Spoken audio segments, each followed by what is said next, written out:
Wang Lin menggunakan niat pedang Ling Tianhou untuk membentuk kembali tubuh bagi putranya, Wang Ping, memberinya kesempatan untuk hidup kembali dan akhirnya menjadi penguasa tertinggi di bintang Nin Yun. Setelah memasuki wilayah bintang aliansi, Wang Lin tidak pernah menyangka bahwa ia akan tiba-tiba memiliki seorang anak lagi. Anak ini merupakan hasil dari kejadian di masa lalu antara dirinya dan Liu Mei di makam Suzaku. Ketika Wang Lin tiba di bintang Nin Yun, ia kembali bertemu dengan Liu Mei.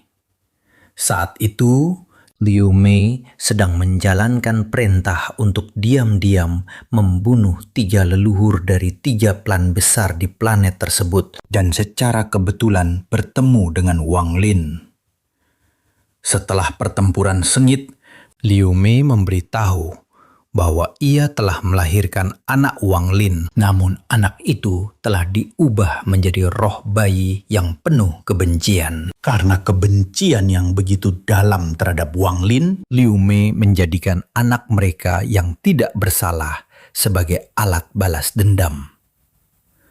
Untuk menghancurkan hati Dao Wang Lin, ia menggunakan metode yang sangat kejam, memurnikan anak itu di dalam tubuhnya sendiri, dikombinasikan dengan pengorbanan darah dari tak terhitung jumlah jiwa, mengubah darah dagingnya sendiri menjadi roh bayi yang bertahan selama 100 tahun. Anak itu mati sebelum sempat benar-benar hidup, hanya menyisakan secuil roh yang terperangkap dalam kebencian tanpa akhir. Sejak awal terbentuk, Liu Mei telah menanamkan keyakinan bahwa ayahnya adalah musuh yang membunuh ibunya. Saat Wang Lin melihat anaknya, rasa sakit yang tak terlukiskan muncul di dalam hatinya. Namun, ia tetap yakin bahwa meskipun harus menghabiskan ribuan, bahkan puluhan ribu tahun, ia pasti bisa memulihkan anaknya. Ia bahkan berterima kasih kepada Liu Mei karena telah membawa anak itu kepadanya. Liu Mei sangat terkejut dengan reaksi tersebut dan segera membantah bahwa metodenya telah memutus semua kemungkinan pemulihan. Namun, Wang Lin memotong ucapannya. Dengan suara tegas, ia menyatakan bahwa dirinya pasti bisa melakukannya. Tatapannya kemudian beralih kepada Liu Mei, dipenuhi niat membunuh yang belum pernah terjadi sebelumnya.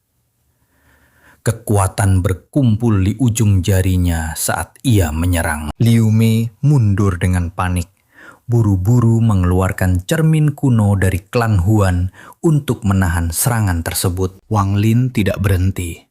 Sambil melangkah maju, ia membentuk formasi pedang 7 bintang, menjebak Liu Mei di dalamnya. Ia dengan lugas mengatakan bahwa meskipun kultivasinya telah mencapai tahap akhir, tanpa domain garis miring konsepsi yang sesuai, ia tidak sebanding dengan kultivator tahap menengah sejati di matanya. Terdesak, Liu Mei menggigit ujung lidahnya dan memuntahkan darah esensi, melepaskan jarum jiwa hitam yang tersembunyi di dalam tubuhnya.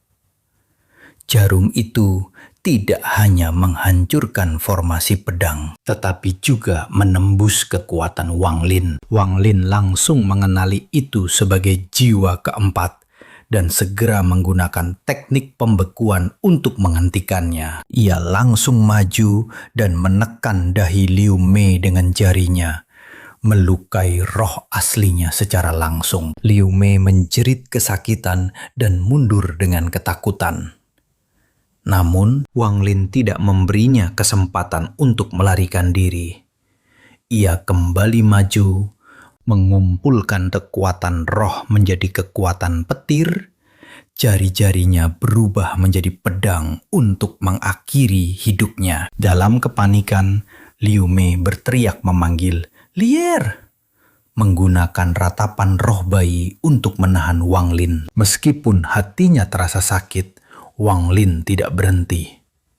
Tepat pada saat kritis, sebuah pusaran hitam muncul dan tangan kering dari leluhur klan Huan keluar dari dalamnya. Dengan gerakan sederhana, leluhur itu menahan serangan Wang Lin dan menarik Liu Mei kembali ke dalam pusaran. Wang Lin menatap ke arah pusaran yang menghilang dan bersumpah bahwa jika mereka berani menyelamatkan Liu Mei, ia akan memusnahkan seluruh klan Huan. Melihat anaknya, Wang Lin merasakan kesedihan yang mendalam. Ia tahu bahwa roh di depannya bukan hanya membawa penderitaan sang anak, tetapi juga karma yang tidak bisa ia hindari. Ia menamai anak itu Wang Ping, berharap hidupnya akan damai. Ia kemudian menyimpan roh Wang Ping ke dalam manik penentang surga untuk melindunginya. Setelah itu, Wang Lin langsung menuju bintang Tianhuan, membunuh leluhur klan Huan, dan Liu Mei akhirnya juga tewas. Setelah kematian Liu Mei, Wang Lin mulai membangun kembali tubuh Wang Ping. Namun, roh Wang Ping telah terikat erat dengan kebencian, sehingga tubuh biasa tidak mampu menahannya. Sedikit kesalahan saja akan membuatnya lenyap. Wang Lin menjelajahi dunia kultivasi untuk mencari solusi, tetapi tidak berhasil. Pada akhirnya, ia mengalihkan perhatiannya pada energi pedang bawaan Ling Tianho. Ia sebelumnya memiliki 3 aliran energi pedang tersebut, namun kini hanya tersisa 2. Yang awalnya merupakan kekuatan pembunuh, di bawah kasih sayang seorang ayah, berubah menjadi sumber kehidupan. Namun, harganya sangat besar. Wang Ping tidak akan pernah bisa berkultivasi. Jika ia mencoba, kebencian yang ditekan dalam tubuhnya akan meledak kembali. Wang Lin juga menghapus seluruh ingatan masa lalunya, memberinya kehidupan baru yang bersih dan damai. Di sebuah desa kecil, Wang Lin hidup sebagai tukang kayu dan membesarkan Wang Ping seperti manusia biasa. Seiring waktu, Wang Ping tumbuh, menjelajahi dunia, dan bahkan mencapai puncak kekuasaan dunia fana. Namun pada akhirnya, ia memilih meninggalkan segalanya dan kembali ke kehidupan sederhana. Di saat-saat terakhir hidupnya, Wang Ping mengetahui kebenaran tentang asal-usulnya. Namun ia tidak menyimpan kebencian. Ia hanya dengan tenang mengatakan kepada Wang Lin bahwa hidupnya sudah lengkap. Setelah kata-katanya selesai, rohnya perlahan menghilang ke dalam kehampaan. Wang Lin mengumpulkan rohnya dan menyimpannya dalam manik penentang surga, meninggalkan takdir keabadian terakhir untuknya. If you love Donghua, you'll definitely want to visit donghua3d.com, your next favorite destination for epic stories.